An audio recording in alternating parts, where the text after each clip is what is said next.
Uma pergunta que muitos fazem é essa: o que são os dogmas? Dogmas da nossa fé católica.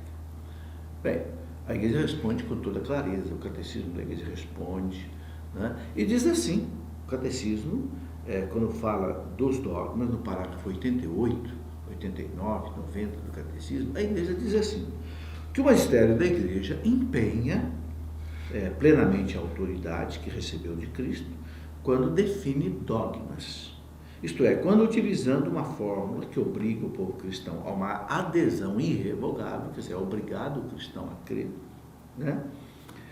Propõe verdades contidas na revelação, ou seja, revelação daquilo que veio de Deus, pela Bíblia e pela tradição da igreja, ok? Revelação divina ou verdades que com estas têm uma conexão necessária. Então, o que é um dogma? Um dogma é uma coisa que a igreja entendeu que Deus revelou, ou pela Bíblia, ou pela tradição da igreja, ou então alguma verdade que tem uma conexão com isso. Por exemplo, Cristo revelou que Deus são três pessoas.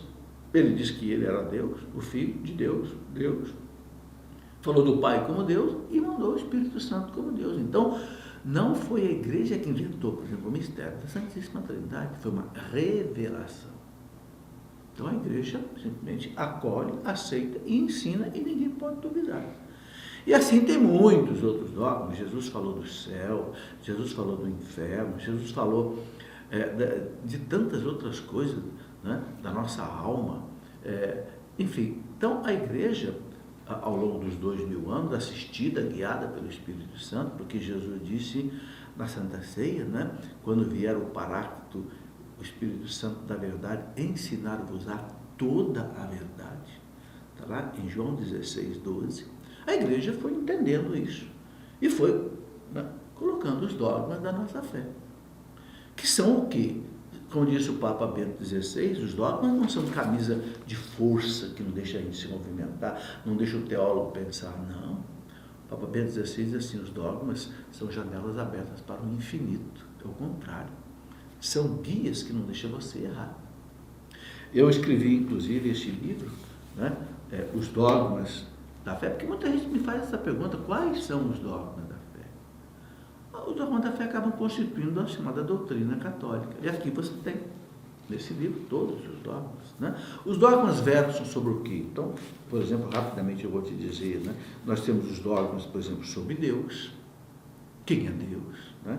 Temos os dogmas sobre a criação do mundo, os dogmas sobre os anjos, os dogmas sobre os homens, os dogmas sobre Jesus Cristo, os dogmas sobre o Espírito Santo, sobre a Virgem Maria, sobre a Igreja, os dogmas sobre o próprio Papa, que foi uma instituição divina de Cristo, o dogma da comunhão dos santos, o dogma da remissão dos pecados. Olha, todo credo, você sabe que ele é dogmático, os 12 artigos do credo.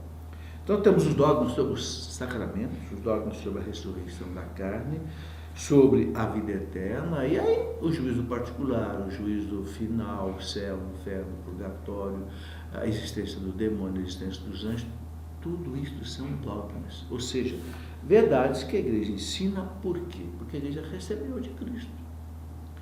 A igreja não inventa essas coisas. Né? Aqui, por exemplo, no começo desse livro, eu coloco uma palavra do Papa Bento XVI, muito interessante, onde o Papa Bento XVI diz assim, que numa visão subjetiva da teologia, o dogma é muitas vezes considerado como uma camisa de força intolerável.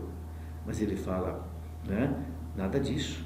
Né? Perdeu-se de vista o fato de que a definição dogmática é, ao contrário, um serviço à verdade, para que o teólogo não erre, para que o leigo não erre o caminho da verdade. Né? Ele diz, um dom oferecido aos crentes pela autoridade querida por Deus. Né? Ele disse, os dogmas não são muralhas que nos impedem a visão, ao contrário, são janelas abertas para o infinito. Então, quando a igreja propõe algum dogma, uma verdade de fé, por exemplo, em 1950, o Papa Pio XII proclamou solenemente como dogma que Nossa Senhora foi elevada ao céu de corpo e alma, morreu, ressuscitou e Deus a levou, seu corpo não se decompôs na terra. Em 1854, um outro Papa Pio IX proclamou que Nossa Senhora foi concebida sem o pecado original. Então são verdades que guiam a nossa fé, para que a gente não erre o caminho da salvação.